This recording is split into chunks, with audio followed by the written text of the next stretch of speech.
ஜோதிடத்தை நாடி வந்த அன்பு நேயர்களுக்கு வணக்கமுங்க. எத்தனையோ வீடியோ பார்த்தாலும் இந்த ஒரு வீடியோ உண்மையா கஷ்டப்படுற உங்க வாழ்க்கைய மாற்றப் போகுதுங்க. அப்படி என்ன இந்த வீடியோல இருக்குன்னு தெரிஞ்சுக்கிறதுக்கு முன்னாடி நம்ம சேனலை முதல் முறையா பார்க்குறவங்களா இருந்தா சப்ஸ்கிரைப் பண்ணிக்கோங்க. பெல் பட்டனையும் கொடுத்து ஆல் அப்படிங்கிற ஆப்ஷனை சூஸ் பண்ணிக்கோங்க. அப்பதான் நாங்க போடுற ஒவ்வொரு பதிவும் உங்ககிட்ட வந்து சேருமுங்க. எப்பவுமே ஒரு நல்ல விஷயத்தை தொடங்குவதற்கு முன்னாடி எம்பெருமான் முருகனை மனதார வேண்டிக்கோங்க. நீங்களும் நான் சொல்ற மந்திரத்தை சொல்லிக்கிட்டு கமெண்ட் பாக்ஸ்ல ஒரு கமெண்ட் பண்ணிடுங்க. ஓம் முருகா சரணம், ஓம் முருகா சரணம், ஓம் முருகா சரணம். இன்னைக்கு நம்ம ரொம்ப முக்கியமான ஒரு விஷயத்தை பத்தி பேச போறோம். கிரகநிலை மாற்றங்கள். இந்த கிரக நிலைகள் மாற்றத்தினால நமக்கு என்னென்ன லாபங்கள் நடக்க போகுது, எப்படி அதை லாபமா மாத்திக்கிறது அப்படிங்கிற பத்தி தான் இன்று பேச போறோம்ங்க. அவசியமா இந்த காணொலியை மிஸ் பண்ணாம பாருங்க. உங்க வாழ்க்கையில உங்க வீட்டுல எத்தனை பேர் ஜாதகம் பார்த்திருக்கீங்க? நீங்க எந்த ராசியா கூட இருக்கலாம். 12 ராசியில ஏதோ ஒரு ராசியா நீங்க இருப்பீங்க. இப்ப இந்த ராசிக்காரர்கள் இவங்க தான் இதை பார்க்கணும், அவங்க தான் பார்க்கணும்னு இல்லைங்க. எல்லா ராசிக்காரர்களுக்குமே நாங்க இந்த விஷயத்த போடுறோமுங்க. ஒளிப்பதிவா நாங்க பதிவேற்றி உங்களுக்கு கொடுக்குறோமுங்க. அதுல ரொம்ப முக்கியம், நீங்க பார்த்துட்டு பார்க்கலனா கூட யாருக்காவது நீங்க ஷேர் பண்ணுங்க. ஏன்னா சில நேரங்கள் நமக்கு ஒரு பொன்னான வாய்ப்புகளை கொடுக்குமுங்க. ரொம்ப அற்புதமான தருணங்களை ஏற்படுத்துமுங்க. அதுல அப்படி ஒரு தருணம் தாங்க இந்த காலகட்டம். இந்த காலகட்டம் நம்ம வாழ்க்கையில எதிர்பாராத திருப்பங்களை எளிதா கொடுக்கக்கூடிய நேரம்ங்க. ரொம்ப கனவு கண்டு இருப்போம் இல்லையா? நிறைய விஷயங்களை ரொம்ப கனவா வச்சிருந்தாங்க, நடக்கவே இல்லை. ரொம்ப எதிர்பார்த்திருந்தேன், கை கொடுக்கவே இல்லை. இப்படி பல புலம்பல்கள் கூட நம்ம மனசுல இருக்குமுங்க. அதுக்கெல்லாம் இப்போ ஒரு தீர்வு முத்தாய்ப்பா ஏற்படக்கூடிய நேரமுங்க. தீர்வுனா என்னன்னா நம்ம நினைக்கிறது நடக்குமுங்க. அதுதான் தீர்வுங்க. அப்படி இந்த தீர்வுக்குள்ள சில சூட்சமங்கள் காத்திருக்குங்க. இதுல எதை செஞ்சா நமக்கு எளிமையா தீர்வு கிடைக்க போகுது அப்படிங்கிறத பத்தி ஆழமா உங்களுக்கு பரிகாரத்தோடு சொல்ல போறேங்க. கிரகங்களோட பெயர்ச்சிகள் பார்த்தீங்கன்னா சுக்கிரன், ராகு, சனி, சூரியன், புதன், செவ்வாய், குரு, கேது எல்லா கிரகங்களும் நம்மளை எந்த அளவுக்கு இப்ப பாசிட்டிவா நம்மளுடைய நடப்புகளை கொடுக்க போகுங்கிறத தெளிவுபடுத்துவதற்கான பதிவு தாங்க இது. அதுல முக்கியமா ஒரு 4 கிரகங்கள் நம்மளை மிரள வைக்குமுங்க. இது ஆண்டவனுடைய உத்தரவுங்க. அந்த 4 கிரகங்கள் அதுக்கு நாம என்ன ஸ்ரேஷ் பண்ணணும், என்ன பரிகாரம் பண்ணணும் அப்படிங்கறத பத்தியும் உங்களுக்கு தகவலா கொடுக்கிற அரிய சந்தர்ப்பம் தாங்க இது. வாங்க ஒவ்வொரு ராசிக்கு போவோங்க. பிரதி உபகாரம் அப்படின்னு சொல்லுவாங்க. அதாவது மத்தவாளுக்கு எல்லாம் யாராவது என்ன உதவி செய்தாலும் அவர்களுக்கு கடன் படக்கூடாதுங்க. அவளுக்கு ஏதாவது திருப்பி செஞ்சிடணுமுங்க. இந்த திருப்பி செய்யறதுல வல்லமை படைத்தவர்கள் கன்னிராசிக்காரங்கங்க. அவன் கெட்டவனா இருந்தாலும் சரி, அவன் ஒரு சல்யூட் வச்சுட்டான்னா, ஏண்டா உன் சல்யூட் வச்சு நான் என்னடா பண்ண போறேன்னு திருப்பி அவனுக்கு ஏதாவது கைகாரியம் பண்ணிடுவார்கள். பிரதிபலன் எதிர்பார்க்கவும் மாட்டார்கள். அவனுக்கு கடனும் பட மாட்டார்கள். அப்படிப்பட்ட கன்னிராசிக்காரர்களுக்கு இப்போ ஒரு அற்புதமான ஜாக்பாட் டைமுங்க. அதுல ரொம்ப முக்கியம் என்னன்னா, 5வது வீடு பூர்வீக புண்ணியஸ்தானத்துல செவ்வாய், 6வது வீடான ருணஸ்தானத்துல புதன், சுக்கிரன், ராகு இவங்க எல்லாம் உட்காரும் போது யாரை எதால அடிச்சா நமக்கு சக்சஸ் ஆகுங்கிற ஒரு மிகப்பெரிய பிளான் உங்களுக்கு கிடைக்குதுங்க. இதுல குரு வேறு 10ல உட்கார்ந்து இருக்கிறாருங்க. வக்ர நிதி பெற்றிருக்கிறாருங்க. அதனால அவருடைய பிளஸ் என்ன ஆச்சுன்னா, உங்களை யாராவது பதவியில இருந்து துரத்தணும்னு நினைச்சாலோ, உங்களுக்கு பதவி கொடுக்க கூடாதுன்னு நினைச்சாலோ, உங்களை யாராவது பகச்சுக்கணும்னு நினைச்சாலோ அவங்கள இடம் கண்டு அறிஞ்சு அவங்களுக்கு முன்னாடி வாழ்ந்து காட்டக்கூடிய நேரம்னா, இன்னா செய்தாரே ஒருத்தல் அவர் ஞான நன்னயம் செய்து விடல்னு வள்ளுவ பெருந்தகை சொன்னது போல கெட்டவனை கூட வாழ வைக்கக்கூடிய நேரம்ங்க இந்த நேரம். அதுல முக்கியமா 5வது இடத்துல மண்ணு, மனை, பூமி சம்பந்தமான பிரச்சனைகள் விலக போகுதுங்க. 5க்குரியவன் உச்சம் பெற்றிருக்கிறாங்க. பங்காளி பகை விலக போகிறது. ஏதாவது பெரிய ஆலயங்களுக்கு சென்று தரிசனம் பண்ணக்கூடிய வாய்ப்பு இருக்குங்க. குடும்பத்தார்களோடு சென்று தரிசனம் பண்ண வாய்ப்பு இருக்குதுங்க. பங்காளிகளோடு சென்று, குடும்பத்தார்களோடு சென்று, அக்கா தங்கச்சிகளோடு சென்று பிரிந்த உறவுகள் சேரக்கூடிய வாய்ப்பு இருக்குதுங்க. ஏதோ ஒரு லாபத்தை இந்த நேரம் ரத்த உறவுகளால ஏற்படும் தெரிஞ்சுக்கோங்க. செய்யணும் அப்படின்னு யோசிக்கணுமுங்க. மறந்துடுவான், அது நமக்கு லாபமுங்க. நம்மளை மறந்துடுவோம். அப்போ ஏற்கனவே இருந்த பகை இப்ப விலகுமுங்க. ஏற்கனவே இருந்த கோர்ட் கேஸ் சம்பந்தமான விஷயங்கள் நமக்கு சக்சஸ் ஆகும. ருணஸ்தானத்துல சுக்கிரன், பணம் கொஞ்சம் சரளமா செலவாகுமுங்க. கவலைப்படாதீங்க, கடவுள் கொடுத்துருவாருங்க. ஆனா ராகு அங்க இருந்து புதனும் வக்ரகதி ஆகும் பொழுது போர்க்குணமா உங்க மனசுல எதை வீழ்த்தணும்னு நினைக்கிறீங்களோ அதை வீழ்த்த முடியுமுங்க. எங்க உங்க கௌரவத்தை காப்பாத்தணும்னு நினைக்கிறீங்களோ அங்க கௌரவம் காப்பாத்தப்படுமுங்க. ஒரு இடத்துல தலை குனிய வேண்டிய விஷயமே வந்தாலும் அதுல தலை நிமித்துவீங்க. அதே மாதிரி சில பேர் செய்யற மற்றகமான செயல்களை கண்டு வருத்தப்படுவீங்க. ஏண்டா நான் எவ்வளவு நாள் நல்லது செஞ்சிருக்கிறேன், என்ன ஏண்டா இப்படி முதுகுல குத்துனீங்க, குத்தணும்னு விருப்பப்பட்டா நெஞ்சில குத்த வேண்டியதானடா அப்படின்னு அந்த முதுகுல இருக்கிற கத்திய தூக்கி போட்டுட்டு அதுக்கு தன் கையாலேயே மருந்து வச்சுக்கிட்டு அந்த குத்துற நாயை இப்படியே சொல்லலாம், தப்பு இல்ல. முதுகுல குத்துறவனுக்கு பேர் என்ன பண்ணனா மகான்னா சொல்ல முடியும், நாய் தானே சொல்ல முடியும். நாய் அப்படின்னு சொல்லிட்டு வர நேரம், அலட்சியப்படுத்திட்டு வர நேரம்ங்க, அதுவே அவனுக்கு தண்டனைங்க. நம்ம திருப்பிலாம் அடிக்க வேணாம் போடா அப்படின்னு. ஏன்னா தர்மம் இந்த கன்னிராசியை இப்ப காப்பாத்த போதுங்க. தர்மம் காப்பாத்த போதுங்க. நீங்க பண்ண தர்மம், நீங்க பண்ண புண்ணியம், உங்களுடைய நல்ல மனசு, துரோகம் நினைக்காத மனசு, நம்புற மனசு, அப்பாவியா இருக்கக்கூடிய உங்க மனசு, அதனாலதாங்க சில பாதகர்கள் உங்களை நாசமாக்குறாங்க, கஷ்டப்படுத்துறாங்க. இன்னைக்கு எல்லாம் உங்களை கண்டுபிடிச்சிருவார். சுவாமி பாதகர்களை எல்லாம் உங்களை தூக்கி எறிஞ்சிட்டு உங்களை சந்தோஷமா வைக்க போறாருங்க. நீங்க பட்ட பாடு தெளிய போகுதுங்க. சொல்லுவாங்க, பால் ஒண்ணு உருவாகுதுன்னா அந்த பாலுக்கு பிறகு தயிருங்க, தயிருக்கு பிறகு வெண்ணெய்ங்க, வெண்ணெய்க்கு பிறகு நெய்யுங்க. சோ பாலுக்கு பரிணாமங்கள் உண்டுங்க. அதே மாதிரிதான் வெள்ள மனம் கொண்டவங்களுக்கு பல பரிணாமங்க. யாரும் உங்களை வீழ்த்த முடியாதுங்க. இதை இன்னும் என்ன கொஞ்சம் growth என்ன கொடுக்கறாருன்னா, இந்த கன்னிராசிக்காரர்கள் மலை பிரதேச திருத்தலங்களுக்கு சென்று வருவது இந்த நேரத்துல நல்லதுங்க. சபரிமலை, திருவண்ணாமலை, திருப்பதி மலை சார்ந்த கோவில், எத்தனை கோயில் இருக்கு மலையில சுவாமி, அங்க போய் சுவாமி எந்த சுவாமி வேணாலும் எடுத்துக்கலாமுங்க. சிவன், முருகன், பெருமாள், யார வேணாலும், திருப்பரங்குன்றம், திருத்தணிகை, சுவாமிமலை, இது மாதிரி ஸ்தலங்களுக்கு போயிட்டு சாமி கும்பிட்டு வாங்க.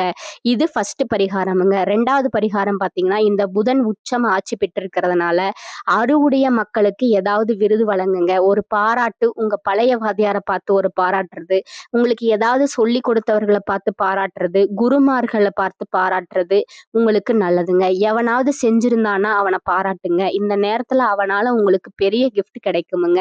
இந்த பிள்ளைகளுக்கு, படிக்கக்கூடிய பிள்ளைகளுக்கு ஏதாவது பேனா, பென்சில், புத்தகம் வாங்கி கொடுங்க. ஏதாவது பிரசன்ட், ஒரு பர்த்டேன்னு ஒருத்தன் வராங்கன்னா சாக்லேட் கொடுக்கறத விட்டுட்டு பிரசண்டா இது மாதிரி கொடுங்க. இதெல்லாம் உங்க குடும்பத்தை வாழ வைக்குமுங்க. மருத்துவம் சம்பந்தப்பட்ட துறையில் உள்ளவர்களுக்கு மருத்துவ பிரச்சனைகள் அவங்களுக்கு ஏதாவது இருந்தா ஹெல்ப் பண்ணுங்க. மருத்துவ துறையில் உள்ளவங்களுக்கு ஏதாவது பொருள் வாங்கி கொடுங்க. இதெல்லாம் நீங்க செய்யுங்க. ஒரு செவிலியர் பாக்குறோம், அவங்களுக்கு ஒரு செப்பல், என்ன செப்பல் இருக்கோ, ஷூ இருக்கா, என்ன இருக்கோ, ஏதோ நம்மளால முடிஞ்ச ஒரு கைங்கர உதவிகளை ஏழைகளுக்கு கொடுக்கறது நல்லதுங்க.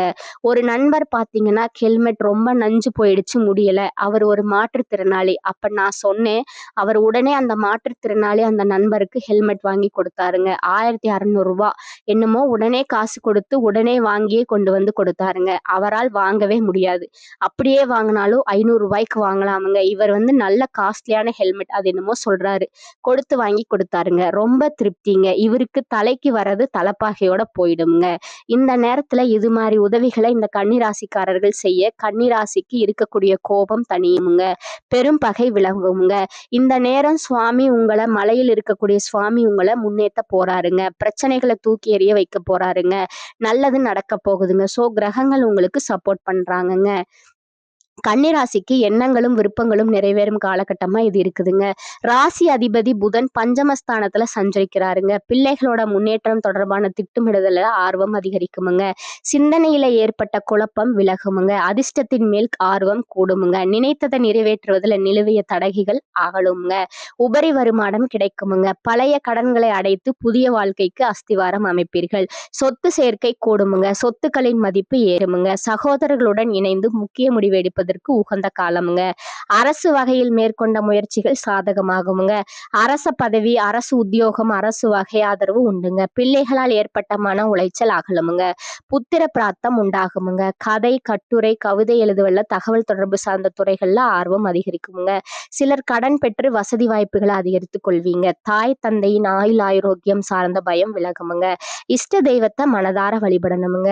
இனி வரக்கூடிய காலங்கள்ல எதை செய்வது, எதை விடுவது என்ற மனத்தடுமாற்றம் ஏற்பட்டு நீங்குமுங்க. எதிர்பார்த்த பண வரவு தாமதப்படுமுங்க. திடீர் சோர்வு உண்டாகுமுங்க. அடுத்தவரிடம் உங்களது செயல் திட்டங்களை பற்றி கூறுவதை தவிர்ப்பது நல்லதுங்க. தொழில் வியாபாரத்துல இருப்பவர்கள் அவசரமான முடிவுகள் எடுப்பதை தவிர்ப்பது நல்லதுங்க. பேச்சாற்றல் மூலம் தொழில் லாபம் கூடுமுங்க. போட்டிகளை தவிர்க்க துணிச்சலான முடிவுகளை எடுக்க நினைப்பீர்கள். உத்தியோகஸ்தர்கள் மேல் அதிகாரிகள் கூறுவதை கேட்டு தடுமாற்றம் அடையலாமுங்க. நிதானமாக யோசித்து செய்வது நல்லதுங்க. பண வரத்து திருப்தி தருமுங்க. நீண்ட நாட்களா இருந்து வந்த சுணக்க நிலை அடியோடு மாறுமுங்க. குடும்பத்தில் நடைபெறும் சில விஷயங்கள் உங்கள் கோபத்தை தூண்டலாமுங்க. எனவே வீண் வாக்குவாதங்கள்ல ஈடுபடாம மிகவும் கவனமா பேசுவதன் மூலம் நன்மை உண்டாகுமுங்க. பெண்களுக்கு மன தடுமாற்றம் நீங்குமுங்க. கலைத்துறையினருக்கு முயற்சிகள் சாதகமான பலன் தருமுங்க.